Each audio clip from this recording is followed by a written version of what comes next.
ইদানিংকালে ভারতের সবচেয়ে ভয়ঙ্কর অপরাধগুলোর একটি সামনে এসছে উত্তরপ্রদেশের বান্দা থেকে। 10 বছর ধরে লুকিয়েছিল উত্তরপ্রদেশের তথাকথিত ইউপি এপস্টিন ফাইলস। আর সেই ভয়ঙ্কর সত্য প্রকাশ হতেই বান্দার বিশেষ পক্সো আদালত মৃত্যুদণ্ড দিয়েছে এক মধ্যবয়সী দম্পতিকে। এক সাধারণ দম্পতি, শান্ত আবাসিক এলাকা, কিন্তু বন্ধ দরজার আড়ালে চলছিল এমন এক অপরাধ চক্র যা 10 বছর ধরে 33টি শিশুর জীবনকে অন্ধকারে ঠেলে দিয়েছে। কিভাবে ফাঁস হলো এই রহস্য, আর কারা জড়িত ছিল এই আন্তর্জাতিক নেটওয়ার্কে, আজকের ভিডিওতে খুলতে চলেছে সেই শিউরে ওঠা বান্দা ফাইলসের অজানা অধ্যায়। তদন্তে সামনে আসে চমকে দেওয়া তথ্য। গরিব পরিবারের শিশুদের টার্গেট করে উপহার, খাবার, মোবাইল গেম বা অন্য কোনো প্রলোভন দেখানো হতো। আর এই সবের মাধ্যমেই ধীরে ধীরে গড়ে তোলা হতো বিশ্বাসের সম্পর্ক।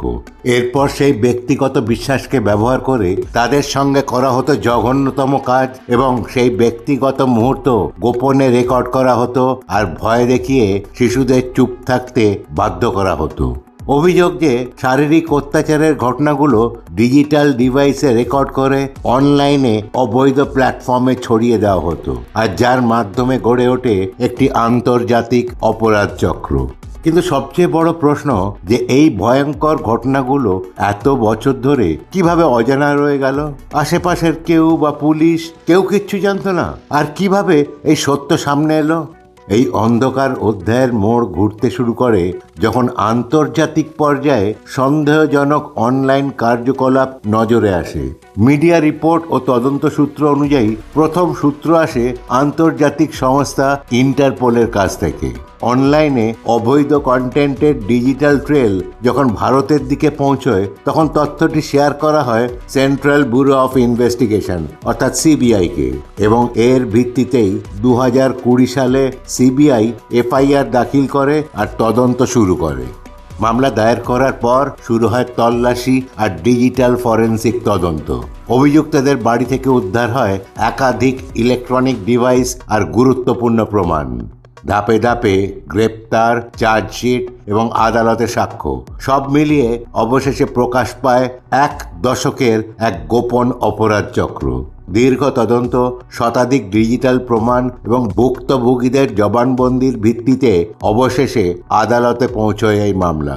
বিশেষ পক্সো আদালত জানায় এই অপরাধের নির্মমতা আর চরিত্র এই ঘটনাকে রেয়ারেস্ট অফ রেয়ার পর্যায়ে নিয়ে গেছে।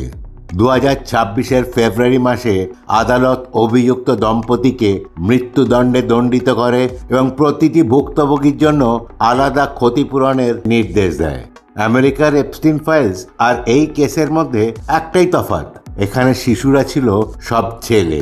তদন্তে উঠে এসছে বহু ভুক্তভোগী শিশু গভীর মানসিক ট্রমায় ভুগছে এবং এখনো চিকিৎসাধীন। এই মামলাটা শুধু অপরাধের নিষ্ঠুরতার জন্য নয়, বরং সমাজের সামনে এক কঠিন প্রশ্ন তুলে ধরেছে। কিভাবে একটা আবাসিক এলাকায় এত বছর ধরে এমন ঘটনা অদৃশ্য থেকে গেল? বান্দার এই ঘটনা শুধু একটা অপরাধের গল্প নয়, এটা একটা সতর্ক বার্তা। শিশুদের নিরাপত্তা শুধু আইন বা পুলিশের দায়িত্ব নয়, এটা পুরো সমাজের সম্মিলিত দায়িত্ব। যদি কোনো শিশু অস্বস্তিকর বা সন্দেহজনক পরিস্থিতির কথা বলে, সেটিকে গুরুত্ব দিয়ে শুনুন।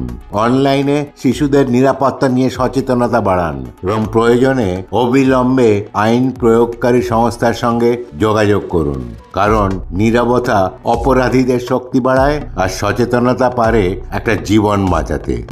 আজ এই পর্যন্তই। ভালো থাকবেন, সুস্থ থাকবেন। ধন্যবাদ।